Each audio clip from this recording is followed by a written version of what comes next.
having a good evening. I'm just kind of getting ready and prepped up for doing my live show coming up here on Saturday. Let's see if I got everything working here. So we're going to go. I'm going to have to probably mute this real quick. And I think actually Jonathan of Whisky Neighbors is joining me, and for some reason that's who you see on the screen. It's yeah, you might as well unmute it because for some reason you're the one showing up. So unmute yourself, Jonathan. Hi guys, can you hear me? Loch Ness, how you doing? Is that a new look? Yep, it's a new look. You guys looks a lot like a neighbor you might have seen online. Yeah, it does. You look an awful lot like some guy I've seen. Unclick the window around your picture, Daniel. How's that working now, Rob? Am I better? Oh, crazy here. I'm still learning how to operate this machine. Some guys I know. Hey, guys, it's my first live. Yeah, so there you go. Thanks for coming on. Why don't you tell everybody a little bit about yourself, and I'll pull up my pop chat here so I can see everything that's going on. So go ahead, John. Yeah, certainly. Hi, guys. I'm John. I go as the Whiskey Neighbor on YouTube. And I started recording, I don't know, about last year sometime when I probably annoyed my friends when I would talk too much about whiskey or get into it too much. And I think actually it was my wife who said, why don't you just get online and talk about it? So I did. And since then, I just record, whiskeys I enjoy, really Canadian bourbon or Scotch, and all pretty affordable, really. I don't have a really rich collection, but I try to find stuff that I enjoy. That's good. How's the screen? Did John come up when he was talking? Because I'm watching on the other side, and it looks like must be okay. I can't tell here because you have a slight delay while you're doing it. So your wife made you go on YouTube. That's interesting. Well, yeah, she encouraged me, right? Because I was watching Whiskey in the Six, Trinity and C, a couple of Canadian guys, and so I'd share with her, oh, look what these guys are doing, and then she said, well, why don't you do that? Yeah, so yeah, I don't know what happened here, but I have to somehow figure out how to unlock the box so that we switch back and forth. I did this last time too, and I messed something up. Is that going to work now? Here, let's see how this is. Hey, Louise, how you doing? Hey, everybody's coming in. We're doing pretty good here. I'm impressed. So, what are you going to drink tonight, Jonathan? Or John? Yeah, well, we talked earlier about a couple of bottles you had with you, and I didn't have any of the same bottles, but I did have a Weiser. I think you had Weiser 15, and my last couple that I've been shooting have been Canadian, so if it's okay that it's not a Scotch, I actually thought I would have a bit of dissertation. That's awesome, man. I can't wait to get a bottle I've got coming. A boss of mine was out in Toronto, and he said he'd bring me back one, so that's good for me. I do have a Weiser's Legacy, which I don't think stands up to the dissertation. No, that's the Legacy replacement, right? That's the 15-year-old? Yeah, and it says a complex whiskey with a hint of rye. And I'm like, I don't know if there's a hint of anything. Happy you guys are on, Dan. Thanks, Bourbon Shenanigans. Did I see you on a different show, Bourbon Shenanigans, last night? I didn't get the chance to watch all of it, right? Yes, Rob's enlightenment, George, sounds very good. So I'm going to grab a glass because I literally just ran in the door. I stopped at the Al Capone train station as you and I were talking there, John. Yep. It's bus, and I don't think you can read it very well here. It's bus number 19, City of Moose Jaw Transit System. It is now being used as a, it was purchased in 1964. It's a V6 gasoline motor, and now it's used as a, actually it says it was sold to a private citizen in 1991. now they use it to sell little Chicago moose jaw whiskey paraphernalia, T-shirts and pens and mugs. All of it's kind of cool, right? Yeah, well, that was a pretty interesting story you kind of shared with me as you were driving through Moose Jaw, just the stories of the tunnels and the possible connection to Al Capone and whatnot. Well, the lady that I just met there, and she's dressed up as a mobster, and her name, I believe she said, was Noreen.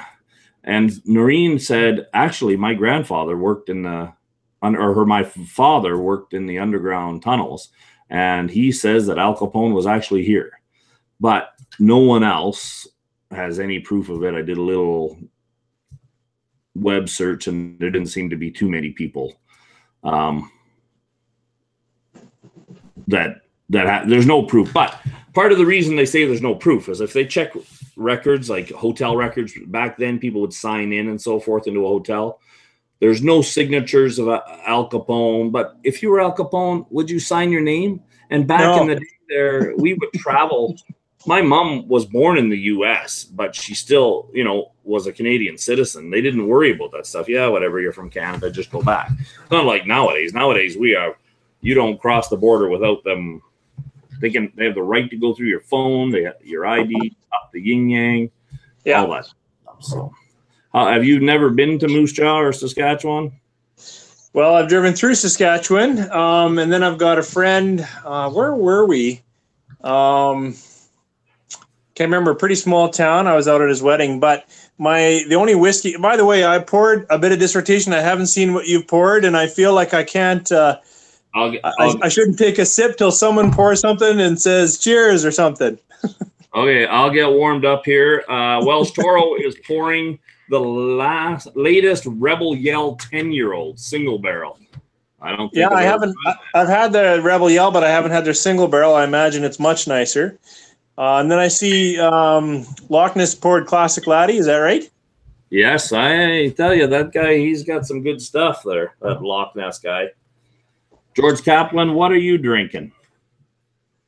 And I didn't see Peter White. He's drinking 1792. And Peter, I'm forcing down more of that 15-year-old stuff, that terrible thing. But I do have a bottle of Dissertation coming.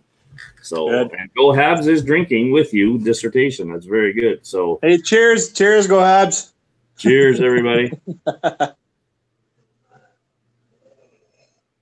Oh, but I was going to make a whiskey story. Have you ever had, what's that small distillery now in Saskatchewan? It's just escaping me, but I've had some of their wheat whiskey. They're semi-famous in Canada for that product. Do you remember? Malta de Montreal just came in. One sec here. Blind Bourbon. Hey, Throttle, how you doing? I might send you my email here through Instagram. I might be tempted to join in before. I'm just warming everybody up before you start your show with my bourbon journey. Wink, wink, nudge, nudge. Hey, Sammy Suave. Yeah, I see. There's lots of guys coming in. That's great. Montreal. Yeah, it's awesome. So that's great. So what was I rambling on about? Oh, no, I was trying to catch the name of that Saskatchewan brewery that does a wheat whiskey that's pretty good. It's called Last Mountain. That's it. And they're in Lumsden, Saskatchewan, which if you're ever going through there, it's a little valley, and it is gorgeous looking, that little place. It's a beautiful place. I tried to go there the last time I was driving through, which is over a year ago, and I couldn't get in. They were having a giant barbecue and all this other stuff. They had tours going on, but I needed to keep driving. I didn't have time. So I'm hoping this time to be able to hook up and do a live channel with them, or an interview, at least, if not live. And there's one in Regina that I was just told about that I've never heard about. And I'd like to do one here with a restaurant called Bobby's World, which is the one that you mentioned and saw, where they have probably 100 different whiskeys in there. Well, I think you posted something on Instagram or Twitter or something, just kind of showing a bit of their selection. That's right. Yeah, they've got some good stuff there, right? Well, you got a couple of questions here. I don't know, because I don't know if are the dummies going live tonight. Habs was asking. Go Habs. Who's going live tonight is Blind Bourbon. Okay. And he's got a guest on there named Scott from My Bourbon Journey, right? And Malton of Montreal just said that he's going to give a T-shirt away. Can you hear that rattling noise in the background now, everybody? It's getting out of hand. I think that's the ghosts of Moose Jaw is in the laundry machine here. So I may have to jump over and shut her off.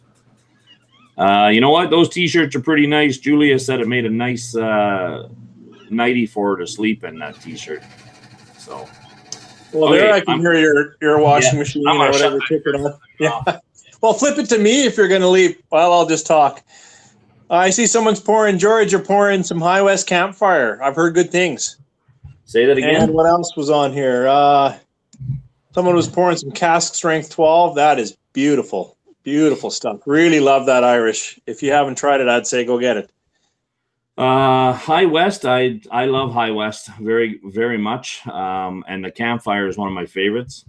Yeah.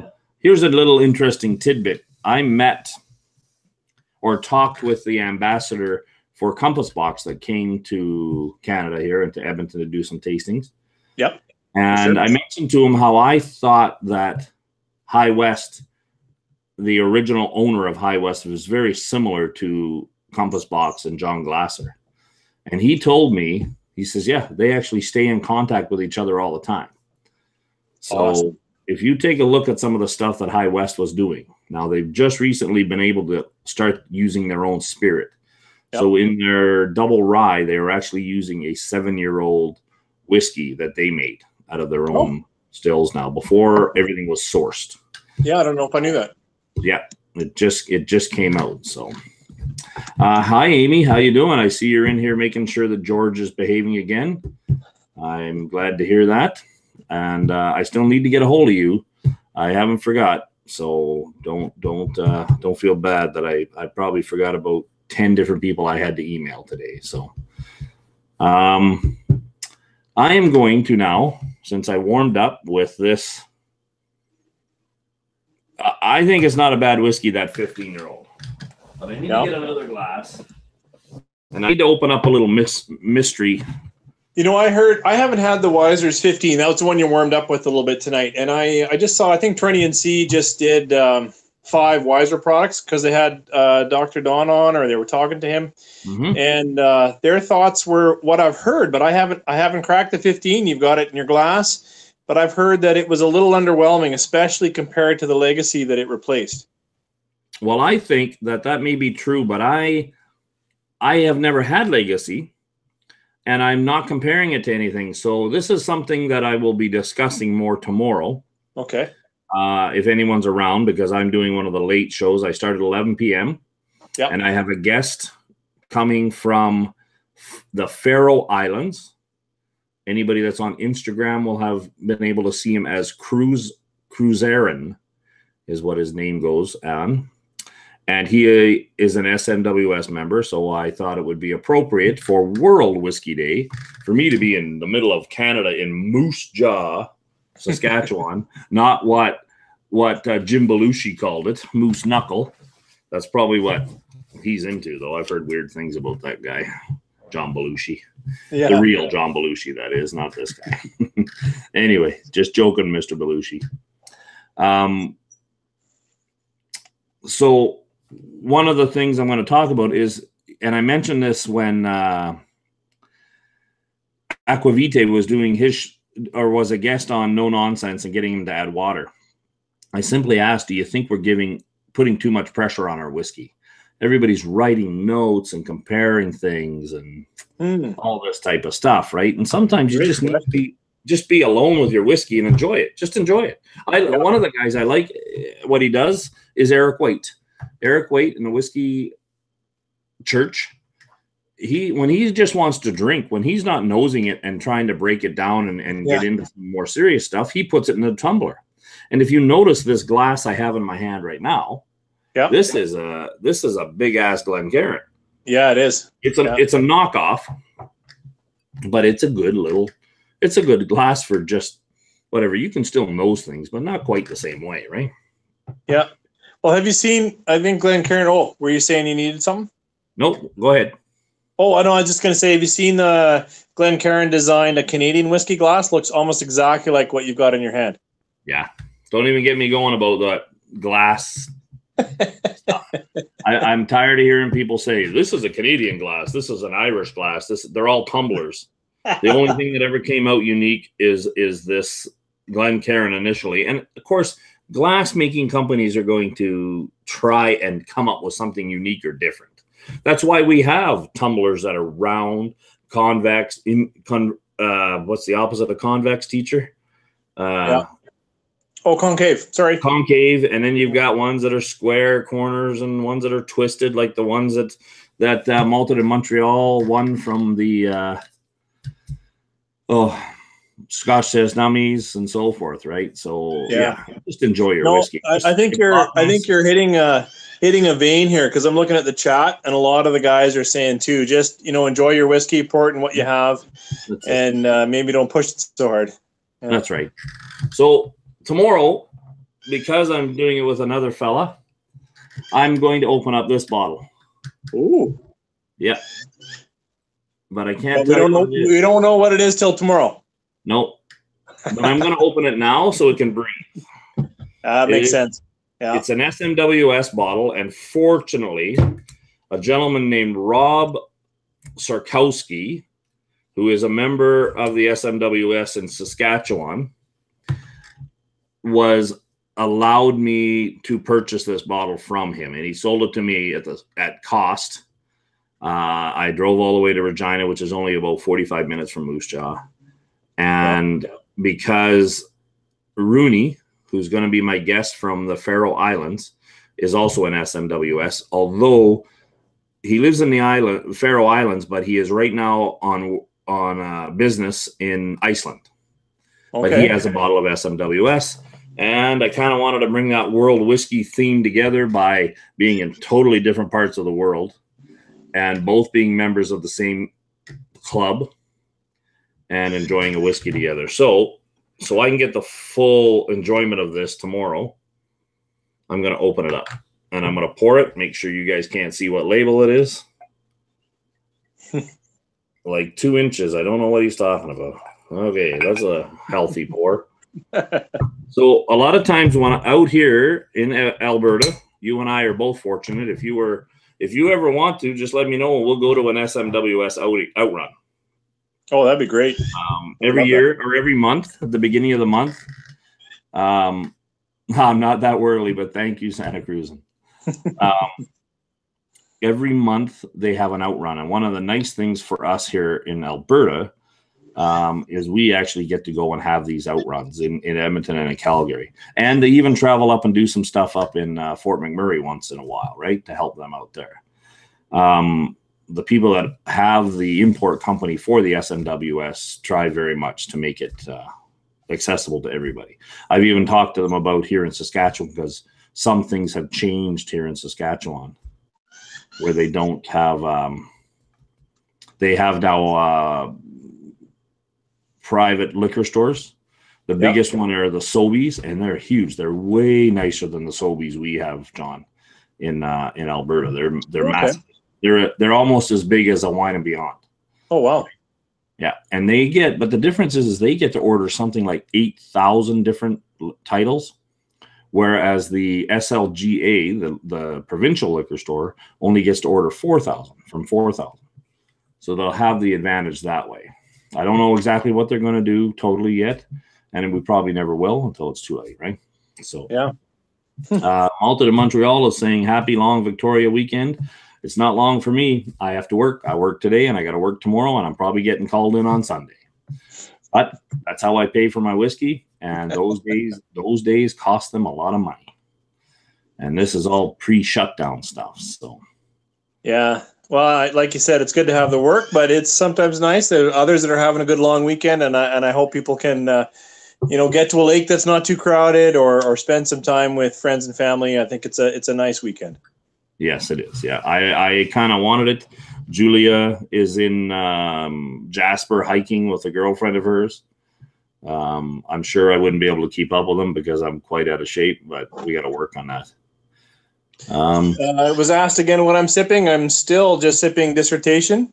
And if you guys haven't had it, it's got, I don't know, 87 or something percent rye. It's quite spicy.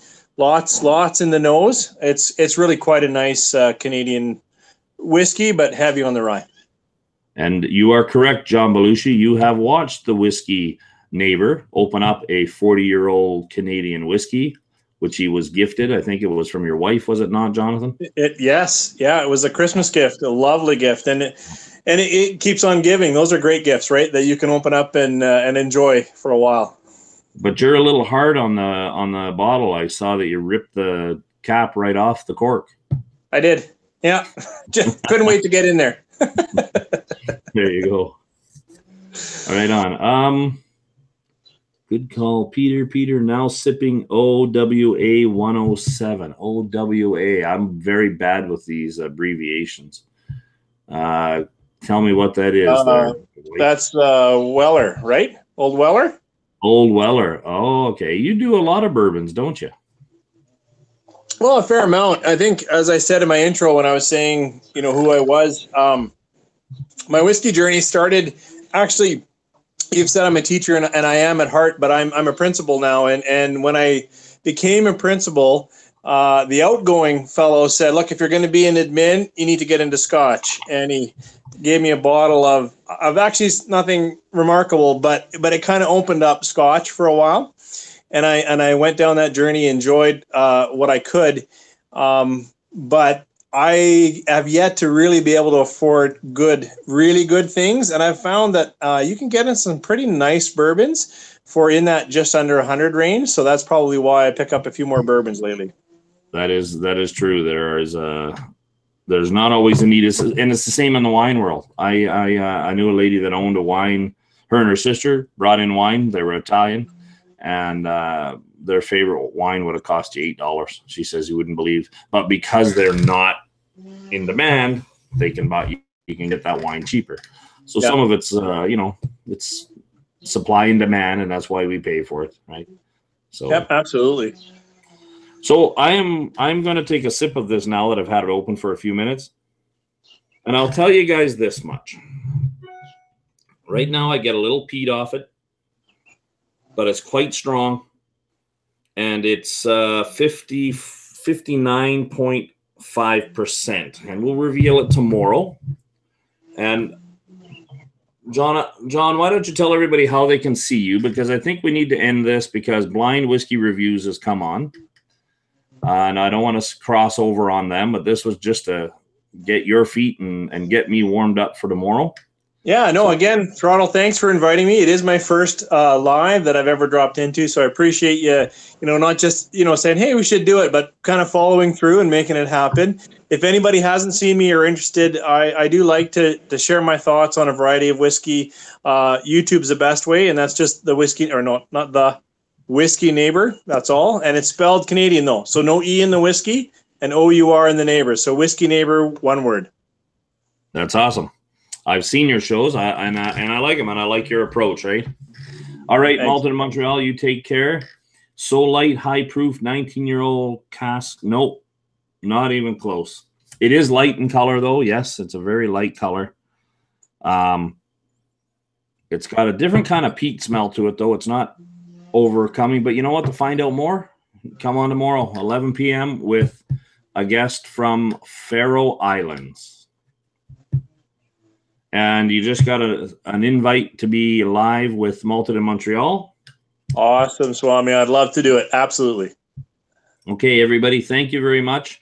Who live right now is Blind Reviews. Blind Whiskey Reviews. That's John. And he has a guest on. Blind Whiskey Reviews is spelt with an E, by the way. And his guest is My Bourbon Journey, Scott. Okay, we'll see you guys in the chat on the other side. Don't hang up right now, John. We'll talk a little bit after here. Again, peace out. Thanks a lot, everybody. We'll talk to you in a bit in the other chat.